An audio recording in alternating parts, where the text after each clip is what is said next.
For some, it may come as a surprise that The Lord of the Rings and Tolkien's Legendarium as a whole is, in essence, a meta-narrative. While it is completely fictional and fantastical, the events Tolkien describes are, within the lore, supposed to take place within our own world and universe. This means that the events of the Silmarillion, The Lord of the Rings and The Hobbit, as well as other writings, take place thousands of years before our own time in the real world. In fact, Tolkien was so thorough in making this part of the narrative as realistic and accurate as possible that he claimed to have found an ancient tome in Oxford which can trace its origins to the Red Book written by Bilbo and Frodo themselves, with Tolkien simply acting as a translator who later published these supposed ancient writings. He, of course, did not actually believe that, he wasn't insane. What this was is a common literary device in which the author inserts his fictional writing into reality. In letter 183, Tolkien openly states that Middle-earth is not an imaginary world. The name is the modern form of Midden-Erde, an ancient name for the Ecumeni, the abiding place of men, the objectively real world, in use specifically opposed to imaginary worlds, as fairyland, or unseen worlds as heaven or hell. The theater of my tale is this earth, the one in which we now live, but the historical period is imaginary. If Arda is Earth and Ea is our universe, then it begs the question of the other celestial bodies neighboring our own world, of our real-life stars, planets and moons that make up and surround our solar system. Did Tolkien write of them? Did he write his own spin of their backstory, and what did his fictional peoples think of them? Humanity in our own world has always been fascinated by the skies, by the wonders of the universe. Are Tolkien's creations any different? In this video, we'll explore the solar system, the moon, the sun, the stars, the planets, through the lens of the free peoples of Middle-earth, including their myths and beliefs surrounding them. Let us start in the beginning. As you know, in the beginning there was Eru, the One, who the elves call Ilúvatar. Eru brought forth from his thought the Ainur, the Holy Ones, and with their input, created the universe in which Arda, our Earth, would exist. Arda changed faces and shapes countless times throughout the millennia, from flat to globe, land to ocean, to land and ocean again. When the Ainur first began the process of creation within Arda, they were split between the Valar and the Maiar. The former were godlike beings of immense power that guided the creation of the world, while the latter were angelic-like beings that served the Valar and aided them in their labors. One of these Valar, and perhaps one of the most important and beloved, was Varda, the Lady of Stars, Queen of the Valar and wife of Manwë the King.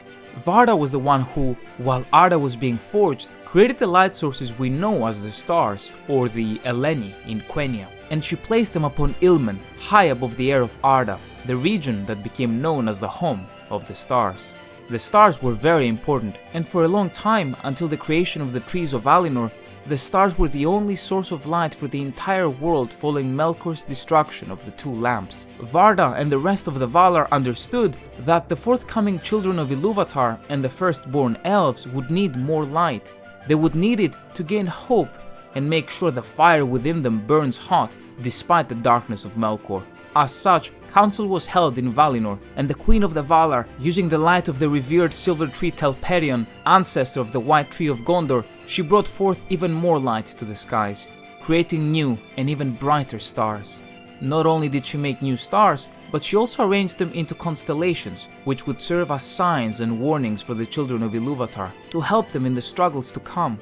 When the elves eventually did awake from their slumber, and they were finally born into the world, the very first thing they ever witnessed as they were laying down in the grass were the radiant stars of the night sky. From that moment on, the elves and the stars had a deep connection, and Varda was one of the Valar revered most by the firstborn for her role in their creation. While previous stars had no names, these new ones that were created in anticipation for the elves did. The following are just some of these stars, whose names and certain equivalents to the world we know. The mighty Carnil, the beloved red star, was the name given by the elves to the planet Mars. Bright Lumbar was Saturn, while Alcarinque, the glorious, represented the giant Jupiter and was perhaps one of the brightest in the sky. The star Elamire was likely the planet Mercury, while Neptune could have been the star Luinil, whose name alludes to the meaning blue star, or the star Nennar, whose name means water. Other theories pair Luinil with the star Borgil, which could be Regulus or Spica. Helluin, the ice blue, may have been the star Sirius, while Morwinion, the star Arcturus.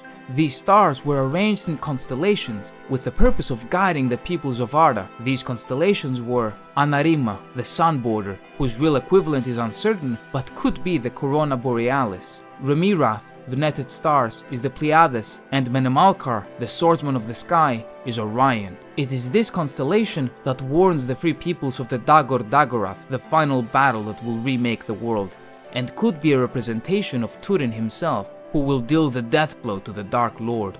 While Warren Butterfly is potentially the Cassiopeia, and Soronume, the Eagle of the West, may have been Lyra or Aquila, while the identity of Telumendil, the lover of the stars, may have been Bautis, though it is uncertain. Last, but certainly not least, we have Valakirka, the sickle of the Valar, which is not only our Ursa Major, but could have been the very constellation that made up the crown of Durin's head when he looked into Mirrormere, and thus founding Khazad-dûm. It is made up of 7 stars, and it is said that they were set in the north when Morgoth made his home there, as a challenge issued by the Valar against him. The stars were deeply loved by the elves, for their light and for what they represented. No other star was perhaps loved more, however, than a star that was no star or planet at all. This star, of course, is Eärendil.